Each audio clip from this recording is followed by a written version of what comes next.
C'est l'art de rêver et de faire rêver aussi. La poésie est un fluide qui ne s'échange qu'entre poètes. Mais tout le monde est poète. Les Peuls du Sénégal définissent la poésie des paroles plaisantes au cœur et à l'oreille. En Afrique, la poésie est l'art le plus complet. C'est le langage le plus expressif qui passe par les sens pour aller jusqu'à l'âme. Les poètes, ce sont des gens qui travaillent sur les mots et qui les maintiennent en vie, alors que les mots, dans la vie quotidienne, dans la conversation quotidienne, s'endorment, se sclérosent. Ce qui est propre de la poésie s'attache à rendre une sensation. C'est ma zone de gratuité, c'est ma zone de pleine liberté. Le roman vous impose un compte-rendu, vous enferme dans le réel et dans l'extérieur.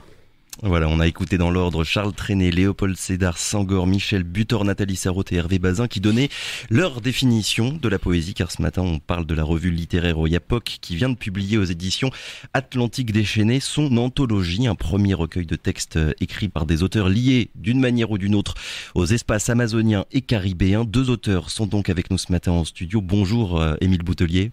Bonjour. Et bonjour Kedji Rolf. Bonjour Victor. Et merci à tous les deux d'avoir accepté notre invitation pour parler donc de cette anthologie de la revue Oyapok, puisque vous faites tous les deux partie des auteurs. Il n'y a pas que vous, il y en a beaucoup d'autres qui ont participé à cette revue. J'aimerais déjà qu'on commence par une question toute simple en rapport avec ce qu'on vient d'entendre. Pour vous, la poésie, c'est quoi, Émile Boutelier ? Alors, je me permettrais d'ajouter une petite citation à celle que vous nous avez donnée. Bien sûr. C'est celle d'Aimé Césaire, j'adore sa définition, qui dit « Il y a une mémoire d'au-delà de la mémoire, et c'est celle qui remonte à la surface par les grands coups de sonde que constitue l'acte poétique. » Et pour moi, la poésie, c'est ça, c'est faire sortir toutes les strates de l'histoire qui sont enfouies sous la quotidienneté, sous la routine, sous l'indifférence générale, le nombrilisme qui peut être une caractéristique de notre monde contemporain. Et c'est de faire sortir ces strates pour les remettre à la lumière.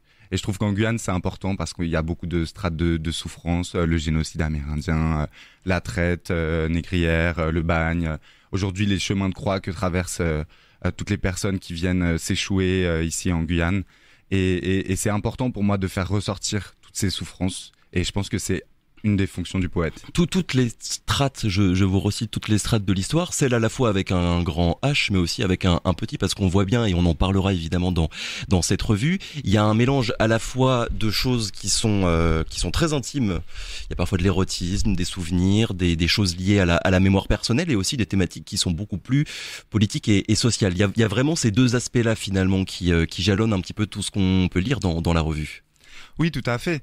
La poésie, c'est aussi ce qui permet de lier l'intime et le politique. C'est ce qui permet de partir de l'intime, de ce que chacun nous avons en soi de plus particulier, de plus spécifique, de ce qu'on peut vivre, de ce qui se fonde sur des sensations, sur une histoire très personnelle. Et en fait, à travers la poésie, à travers le décalage des mots et des choses, on peut atteindre, à mon sens, une forme d'universel. Et de votre côté, Kedji Rolf, même rapport, même définition de ce qu'est la poésie pour vous. J'ai essayé à plusieurs reprises, à des moments de ma vie, de définir la poésie, ou de trouver une définition quelconque. Ça m'est toujours été difficile. Il y a des poètes qui ont essayé, il y a des poètes qui y sont arrivés. Et je me suis dit, pourquoi ne pas définir la poésie telle qu'elle ? La poésie est la poésie. C'est pas ma définition. Je suis en train de parodier, je crois, Antoine Compagnon dans Les démons de la théorie. Lorsqu'il a été demandé c'est quoi la littérature, je crois qu'il a répondu que la littérature est la littérature. Dans mon cas, c'est pareil. La poésie, c'est la poésie. Alors c'est bien de parler de poésie, mais je crois que c'est aussi important de faire entendre à nos auditeurs ce que vous écrivez. Kedji Rolf, vous nous avez préparé un texte à nous lire en direct. Déjà, comment est-ce qu'il s'appelle ? Je vais lire un poème de la revue, mais je vais pas lire mon propre poème parce que je me suis dit que puisque c'est un travail collectif, on est toujours dans cette métendue. Et dans cette métendue, je décide carrément de ne pas lire mon poème puisqu'il y a d'autres auteurs qui ont lu d'autres poèmes, etc. C'est un collectif. Et je me dis, mais pourquoi ne pas lire un poème d'Émile Boutelier que j'adore ? J'adore Émile, mais j'adore le poème. parce que la phrase peut porter équivoque. Donc, je vais lire un poème d'Émile parce que je me suis dit, je l'ai dit à Émile, je vais le dire en public. Quand j'ai lu ce texte, je me suis dit, mais c'est René Philoctète. René Philoctète, c'est un poète haïtien. Pour moi, c'est le plus grand poète d'humanité. Il y a beaucoup d'humanité dans ce texte d'Émile, c'est un texte dédié à son ami Lucas. Je me suis dit, j'aurais aimé qu'Émile m'écrit ce poème. C'est un peu de jalousie. En tant qu'ami. En tant qu'ami. Ça viendra. Et c'est un poème où il dit, le poème s'intitule, ça se trouve dans le livre, dans l'anthologie, comme ce fleuve jaune surgit d'Amazonie. Comme ce fleuve jaune surgit d'Amazonie. À mon ami Lucas, tâche de vie. Mon frère, tu dis la vie pour chacun s'écoule comme les fleuves vers la mer.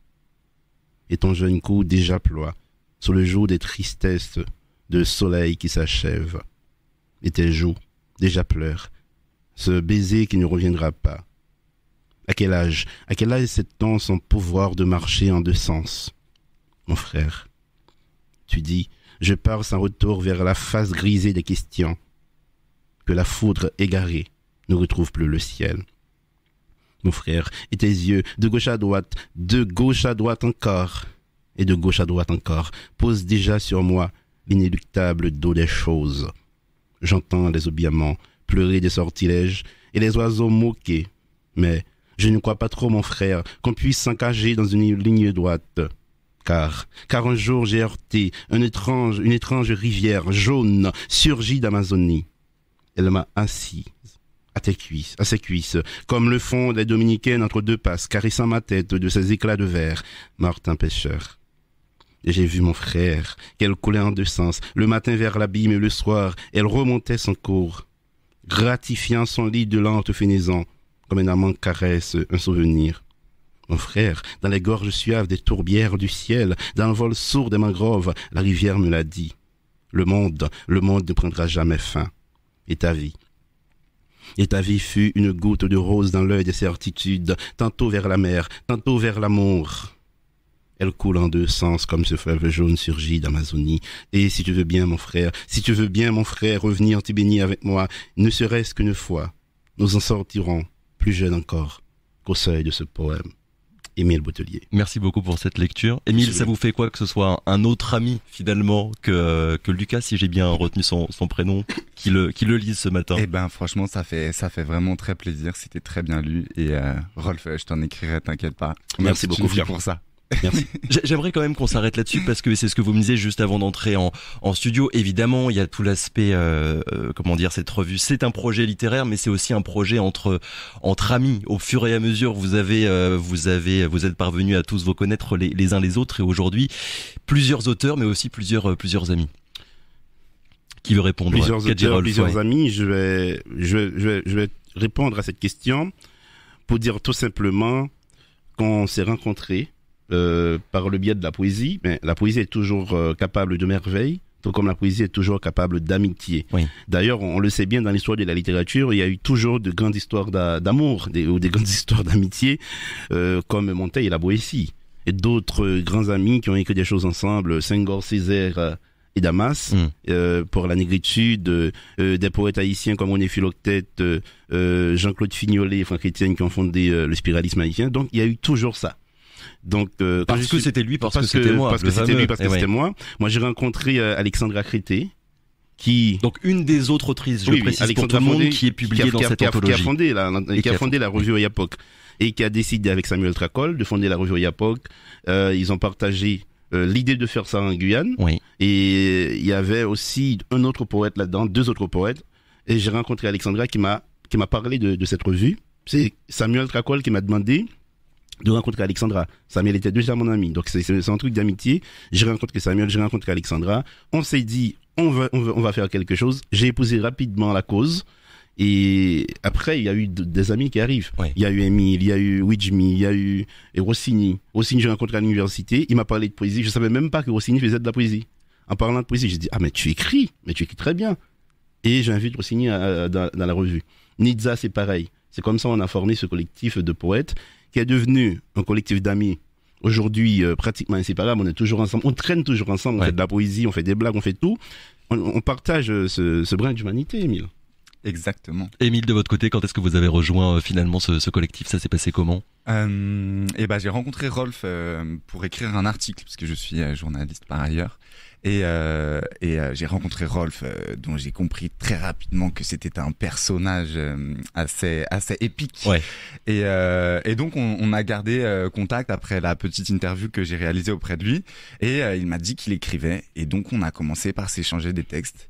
Et puis il m'a présenté à Alexandra, à Rossini, à With Me, à toute la bande. Et j'ai tout de suite senti que c'était pour ça que j'étais venu en Guyane, quoi. On va remonter un petit peu justement aux origines de la revue. Elle a été fondée en 2020 ici en Guyane à Cayenne. C'était quoi l'ambition de départ finalement? L'ambition de départ, c'est Alexandra qui n'a pas voulu écrire dans son coin. Elle aime le dire, mais je la reprends. Alexandra aime dire que à un moment donné, si on est poète, Alexandra c'est un être de grégaire. Ouais. À un moment donné, elle s'est dit, elle écrit, mais écrire dans son coin. Écrire seule, elle déteste la solitude. Elle s'est dit, alors que c'est vrai, pourtant, je me permets de vous couper, que c'est l'image un petit peu traditionnelle que l'on peut avoir du poète, le poète solitaire, seul dans sa chambre, qui écrit sur n'importe quoi. Alexandra, c'est le contraire de ce genre de poète. Oui. Peut-être que c'est un autre type de poète à inventer. Et Alexandra s'est dit, je veux vraiment fonder quelque chose. Elle avait l'ambition, elle avait l'envie, mais elle s'est dit, comment le faire sur Cayenne? Elle a voulu, elle a lancé. Mais en lançant ce projet, beaucoup de gens ont dit à Alexandra, ça va pas marcher. À un moment donné, elle a créé le projet, elle a fondé la revue, etc. Elle publie des textes, mais il y avait deux ou trois poètes. Hein. Oui. Et quand j'ai rencontré Alexandra, elle est venue avec cette envie, mais aussi avec l'idée, est-ce que ça va marcher? Mais je lui ai dit, il y a plein de poètes, hein. C'est juste qu'on n'a pas encore rencontré les poètes qu'il nous faut. Et quand on rencontre ces poètes-là, on va voir que ça va marcher. Et j'ai rencontré, je crois que j'ai invité Nidza avant Rossini. Nidza est venu, donc ça fait 4. On est sur Cayenne. Il y avait un ami brésilien aussi qui était comédien. Ouais. Il venait de Belém, parce qu'on écrit dans toutes les langues. Eh bien, il y a des photos même, on prenait Cayenne en otage. Ouais. Circulait, on dit de la poésie en pleine rue, etc. Et c'est à ce moment-là, j'ai rencontré Rossini. Après Rossini, je crois que Jameson allait venir, With Me, Émile, Sandy. Et ça s'est créé comme ça peu. Et en plus, on a des auteurs qui sont même pas en Guyane. Ouais. Des auteurs qui se trouvent en Haïti, des auteurs qui se trouvent en France métropolitaine, des auteurs qui se trouvent en Martinique. Donc du coup, c'est ça, la revue Époque. Pour rebondir un petit peu sur ce que vous avez dit sur la langue, les langues plutôt qui composent votre collectif. Là, si je me trompe pas, dans cette anthologie, il n'y a que des textes écrits en français, mais vous défendez une vision plurielle et de la langue et de la littérature. Émile Boutoli, il y a déjà des poèmes en créole et en portugais qui ont été publiés. Oui, exactement. C'est l'une des grandes ambitions de cette revue. C'est de pas s'en tenir au français qui est qui est une langue coloniale et qui s'est imposée ici. Et pour l'anecdote, moi j'ai enseigné ici pendant 2 ans et j'ai été frappé par la dévaluation du créole.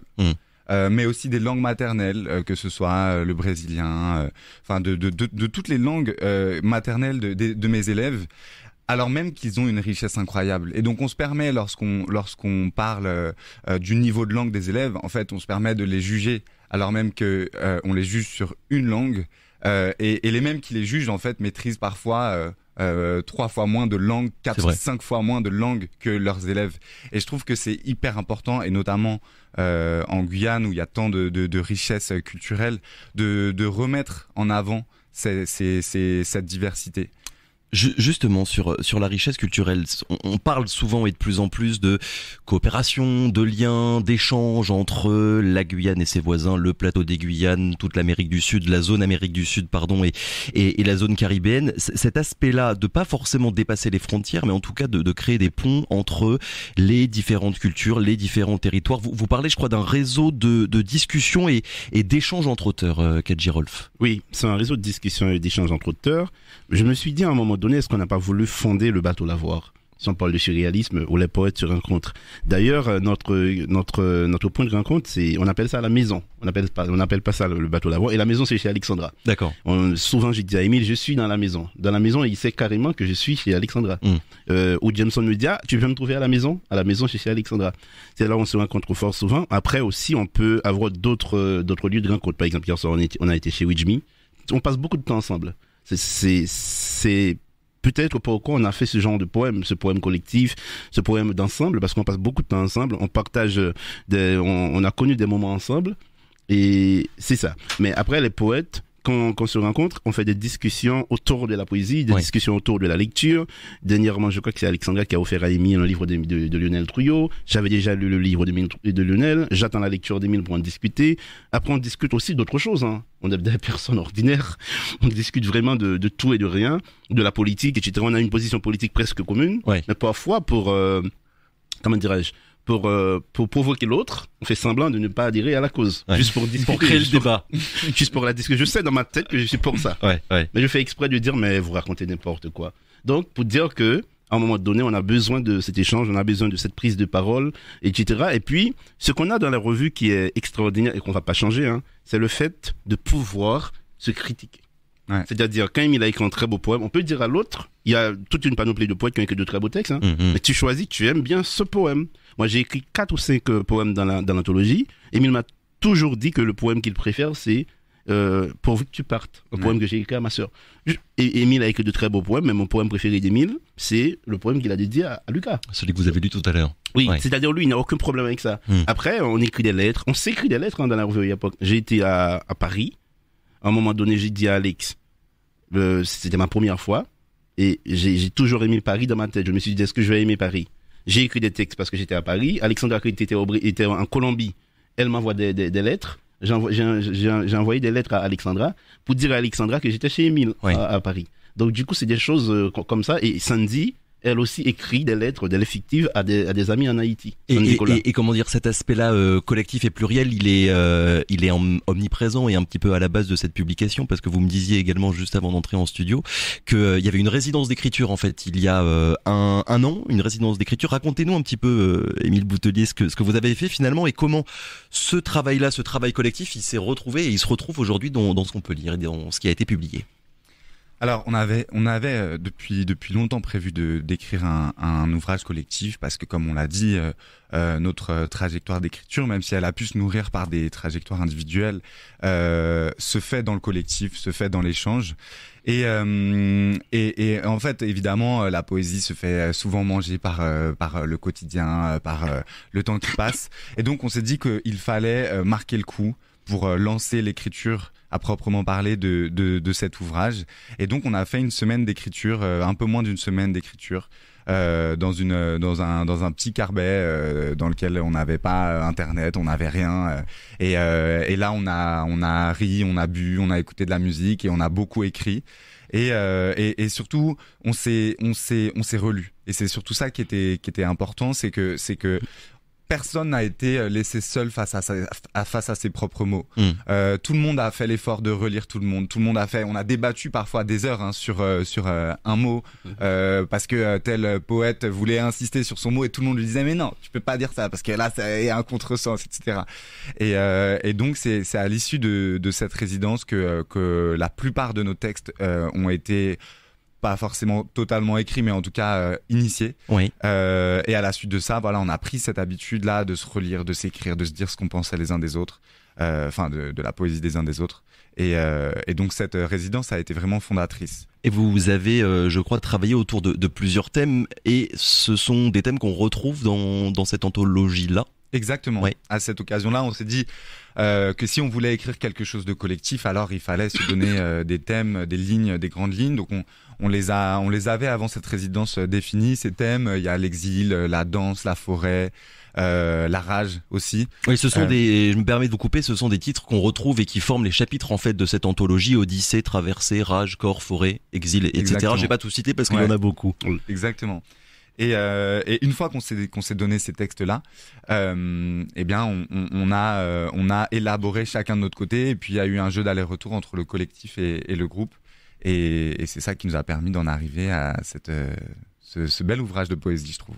À part en résidence, le processus d'écriture, quand est-ce que vous écrivez, Kat Girolf? Est-ce que c'est quelque chose qui est présent, on va dire, de façon continue, de façon quotidienne, ou bien il y a certains moments qui sont plus propices que d'autres à l'écriture? D'habitude, j'écris la nuit, je suis un écrivain lunaire. Mais après, il faut dire aussi que j'écris parfois quand la poésie m'attrape, me prend par les tripes.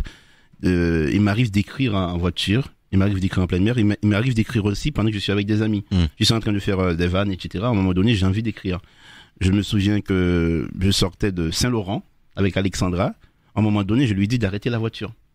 Tu vois, c'est un peu ça aussi la vie entre poètes. Ouais. Elle a compris, je lui ai dit que je ne peux pas continuer, c'est impossible. Après, je suis un personnage extravagant. Je lui ai dit que je n'arrive pas à continuer. Elle doit arrêter la voiture. Ouais. Elle a arrêté la voiture et puis j'ai passé un bon bout de temps d'ailleurs. Après, je reviens. Elle m'a dit, qu'est-ce que t'es malade? J'ai dit, non, je suis pas malade, c'est juste qu'il y a quelque chose qui m'empêche de continuer. Je lui ai dit, si je n'écris pas en ce moment, je vais pas pouvoir respirer. Mais finalement, c'est quelque chose qui correspond à ce que beaucoup d'autres poètes et d'autres auteurs disent, que finalement, s'il n'y a pas un besoin d'écrire, s'il n'y a pas une urgence d'écrire, finalement, ça sert à rien. J'écris dans l'urgence. À un moment donné, j'ai écrit. Et c'était même pas de la poésie. C'est juste que je suis en Guyane. Il m'arrive, je crois que j'étais dans le mal du pays. Il me prenait le mal du pays, alors que je venais de Saint-Laurent. Et j'ai écrit un poème sur ma ville natale, Jérémie, qui est connue comme étant la cité des poètes. Et j'ai écrit ce texte comme ça. Et c'est comme ça que c'est parti. On a commencé tout à l'heure et on va terminer avec une lecture cette fois-ci, un autre texte d'Émile Boutelier. Qu'est-ce que vous allez nous lire déjà? Racontez-nous. Alors, j'aurais bien lu un texte de Rolf, car en effet, l'un de mes poèmes préférés du recueil est un de ses textes. Mais je vais lire un de ceux d'Alexandra Crété. Oui. Allez-y, on vous écoute. Exilé. Aux estuaires craintifs, et après avoir affronté 1000 morts administratives, ils parvinrent aux portes de la cité. Là, nul palais de marbre, nulle cathédrale de plomb et de vitrail, mais de longues avenues où marchaient pieds nus sur le sol brûlant dans le sillage d'anciennes armées discrètes. Ils tentèrent d'investir les maisons vides, les abris de forêt, les plages entrecoupées de mangroves, et au milieu de tout un peuple tranquille, ils disparurent. Ils disparurent, petit à petit, la légende des pieds invisibles, qui ne laissent que traces sombres au pas de l'hôpital et que trous anonymes au cimetière municipal. Sigi, l'homme qui passa, parmi les autres, sans aborder l'ourlet de nos vies. Une fillette mange une orange drue et traverse la rue. Elle se faufile, dans sa volonté de disparaître à mes yeux, et dans un demi-soleil de sa joue, c'est ce qu'elle fait, petite déesse de la disparition. Exilé, un texte écrit par Alexandra Crété et lu par Émile Boutelier. Merci beaucoup à tous les deux d'avoir été avec nous ce matin pour parler donc de ce premier recueil de textes, cette anthologie donc de la revue littéraire Oyapok. Merci encore d'avoir été avec nous ce matin, très bonne journée à vous.